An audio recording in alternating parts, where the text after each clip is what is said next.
ఎప్పుడూ ఒకే విధంగా కాకుండా చికెన్ పకోడీ అయితే ఒకసారి ఇలా ట్రై చేయండి. చాలా బాగుంటుంది. మీ పిల్లలకైతే తప్పకుండా నచ్చుతుంది. కొంచెం బోన్లెస్ చికెన్ అయితే తీసుకున్నాను. అది నీళ్ళలో కొంచెం పసుపు వేసి మెత్తగా అయితే ఉడికించాను. మెత్తగా ఉడికిన తర్వాత చిన్న ముక్కలుగా ఎలా కట్ చేశానో చూసేయండి.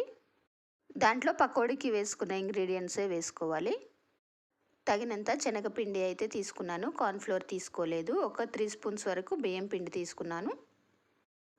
దీంట్లో ఉప్పు, కారము, కొంచెం పసుపు, ధనియాల పొడి వేశాను. ఇంకా ఫుడ్ కలర్ అది ఏమీ వేయలేదు. ఇంకా ఆయిల్ వేడయిన తర్వాత ఆయిల్‌లో వేసుకోవడమే.